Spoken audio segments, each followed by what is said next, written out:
Okay, let's bring in Texas DPS spokesperson Lieutenant Chris Olivarez, who will be with Trump's incoming border czar and Governor Greg Abbott tomorrow in Eagle Pass. Lieutenant Olivarez, thank you so much for being with us tonight.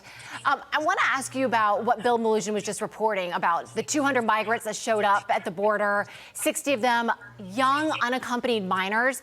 You know, just last week, Brian, we were talking about a caravan of migrants that were lining up in Mexico trying to come in. You know, as we're waiting to see this transition take effect, I'm curious, can you tell us what it's like on the ground? Are the coyotes and the smugglers getting more aggressive at this moment, trying to get people across the border in Texas? Well, Lydia, Brian, good evening. Great to be with you. So, just first off, by seeing that video, it's a very powerful video, seeing that 2-year-old little girl, just talking about, where she's from, how old she is and where she was going or who she's trying to locate, which is her mother. That's the type of, situations that we see every single day on the border, especially when we talk about unaccompanied children.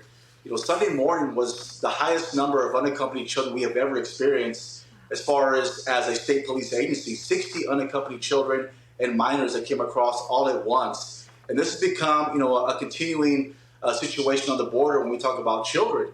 Now, of course, the cartels and criminal smuggling networks in Mexico, they're going to become more desperate. They're going to want to, change and adapt to what the policies are going to be in 2025 and so on. So they're going to adapt. They're going to try to get more people across that border by any means whatsoever, because that is their profit. That's how they make majority of their money. In the last 2.5 years, criminal networks in Mexico, have turned human smuggling and trafficking into a multi-billion-dollar network.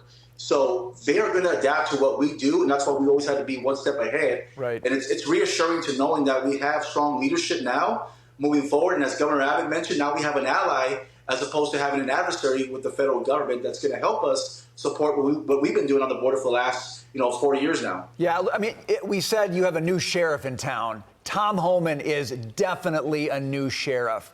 So instead of the federal government being sort of an adversary, they're going to be a partner with you. Talk about how that makes you more effective. How does it change what you do to better secure the border? Well, it's going to be very effective. We've been doing this, at the state level for the last 4 years. It's a multi-billion-dollar operation, Operation Lone Star, when Governor Abbott first launched this back in March of 2021. Deploying thousands of National Guard soldiers, state police, as well as out-of-state resources that we've had help with, but also, building and constructing border wall, putting barriers in the river with the water buoys, physical barriers along the river, and every step of the way, we've been challenged, we've been criticized, and we've been, as far as legal battles from our own federal government trying to stop us from securing the state. But now that we have an ally with the federal government and also with Tom Homan, being the border czar, we can reassure now that we're going to have support as far as what we're doing moving forward, and also continue to work with our federal partners as we try to secure the border as much as possible. Lieutenant, we are hearing a lot of talk from local leaders, mayors of cities that are sanctuary cities or have designated themselves as such. The mayor of Denver is being very public, saying he's not going to go along with Trump's immigration policies. And we're hearing from Senator Rand Paul. He's from Kentucky. He's got a message for mayors like the mayor of Denver. Listen to what he had to say.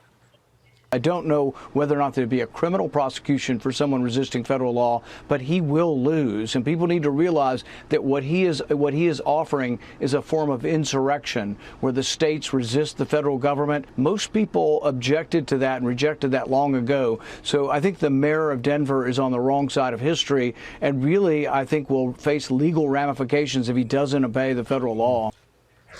How hard does it make your job on the ground if you have mayors of cities across the country still designating themselves as sanctuary cities and offering safe harbor to illegal migrants?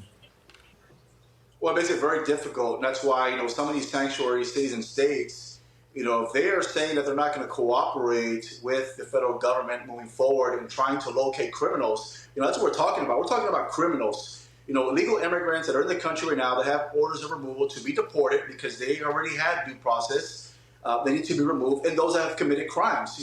I don't see how that can be an argument with anybody, regardless of political views. The fact of the matter is, majority of these elected officials, especially in these sanctuary cities and states, they should take the interests of their people in their state, over as far as illegal immigrants that have committed crimes. They want to ensure the safety and security of their state or their cities.